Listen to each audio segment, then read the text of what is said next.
저의 직업은 1인 미디어 인플루언서 14년째 활동을 해오고 있는 여현주입니다.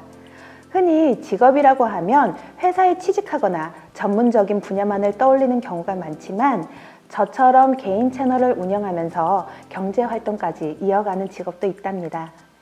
나만의 개성 넘치는 개인 공간을 운영하면서 직업으로 활동할 수 있는 멋진 세계, 지금부터 1인 미디어 인플루언서의 세계로 들어가 볼까요? SNS는 인생 낭비다? 정답은 NO! 저에게는 새로운 직업의 길을 열어준 아주 고마운 공간입니다. 2007년 SNS라는 그 용어가 없던 시절에 단순히 우리 가족의 추억을 공유하기 위해서 블로그를 시작했는데요. 그때까지만 하더라도 나만의 개인 공간이 이렇게 직업을 선물해 줄 거라는 생각은 단 1도 못했습니다. 블로그에 올리다 보니 아주 자연스럽게 온라인 친구가 생겼고요. 그리고 저는 온라인 친구들에게 좀 잘 보이고 싶어서 좀 이제 글을 열심히 올렸어요. 그랬더니 글 쓰는 솜씨도 쑥쑥 늘어났고요. 사진 찍는 솜씨도 늘어나서 어느새 저는 그 칼럼니스트라는 그런 이제 호칭도 얻게 되었습니다. 그만큼 이웃수도 늘어났고요. 점차 시간이 흐르다 보니까 그 SNS 플랫폼이 상당히 많이 생겨났어요. 그러면서 저도 똑같이 그 추세에 맞춰서 SNS를 이렇게 여러 개 운영을 하다 보니까 이제 어느새 저는 1인 미디어 인플루언서가 되어 있었습니다. 여기 사진에서 보시는 것처럼 그 세밭이라는 공간에 이제 서는 기회도 얻게 됐고요. 또 이제 방송을 할 수 있는 그런 기회도 생기게 되었습니다. 요즘 SNS가 워낙 광범위해지면서 너도 나도 개인 채널을 하나씩 가지고 있지만 그렇다고 해서 그분들이 모두 다 1인 미디어 인플루언서는 아닙니다.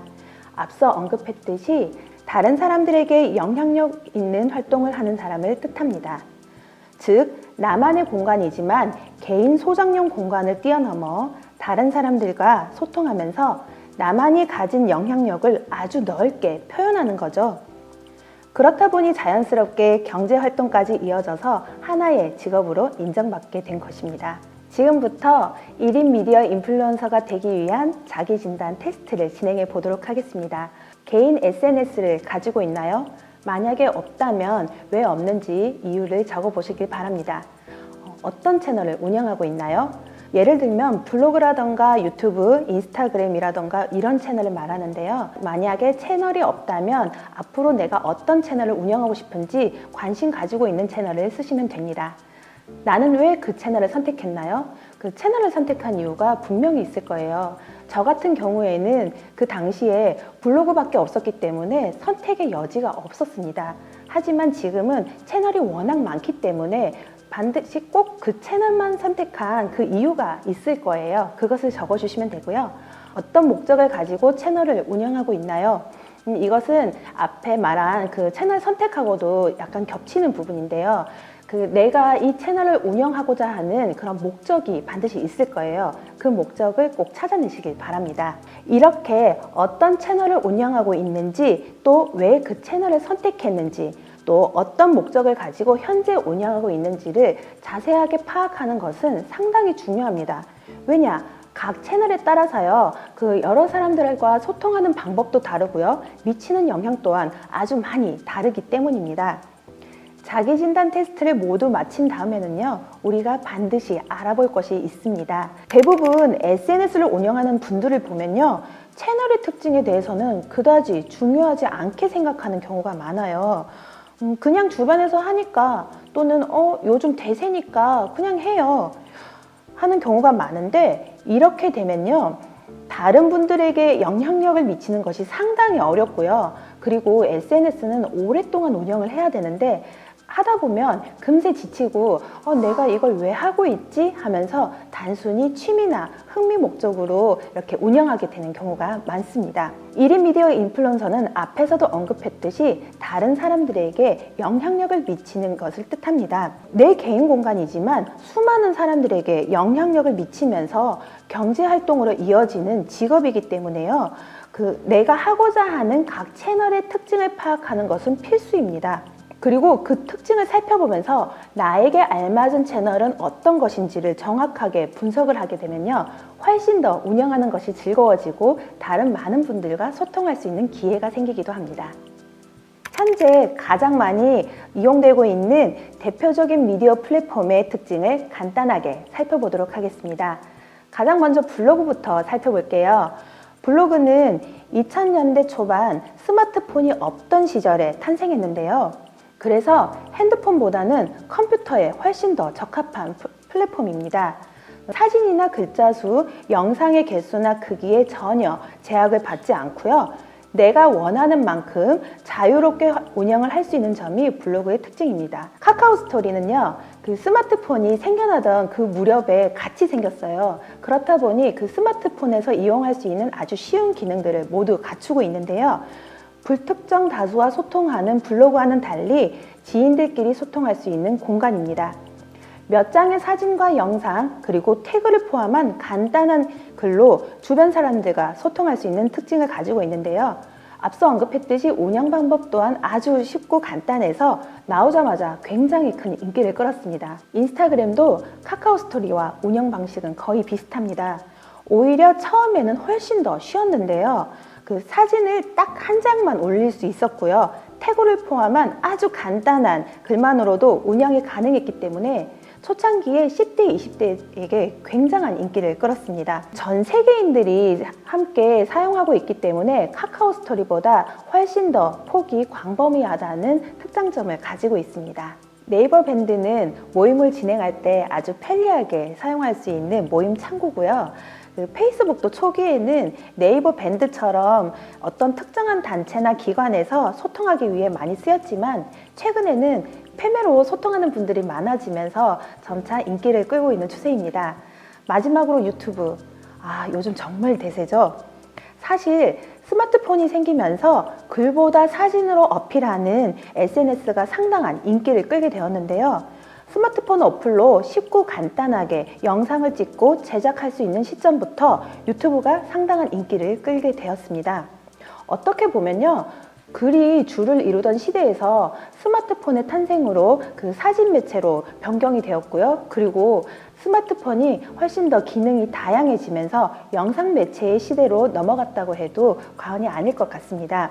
다른 SNS와는 달리 유튜브는 사진이나 글로 표현하는 것이 아니라 영상으로 표현하고 소통하기 때문에 다른 채널에 비해 훨씬 더 생동감이 넘친다는 특장점을 지니고 있습니다.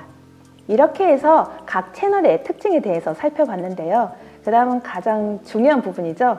1인 미디어 인플루언서는 어떻게 해서 수익을 얻을 수 있을까요? 보통 1인 미디어 인플루언서의 경우 주로 블로그, 인스타그램, 유튜브와 같은 공간에서 수익을 얻는 경우가 많습니다.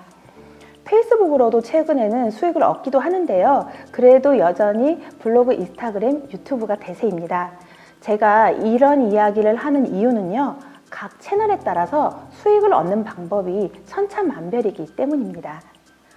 블로그나 유튜브의 경우 다들 아시는 것처럼 기본적으로 광고 수익이라는 것이 있어요.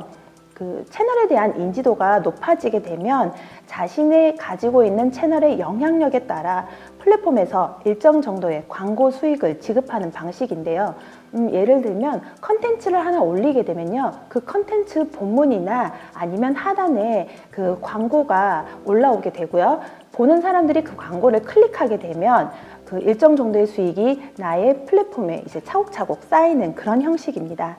그리고 DM이나 쪽지, 그 이메일을 통한 협찬 의뢰가 있습니다. 주로 좀 제가 돈을 버는 방식이 이런 방식인데요.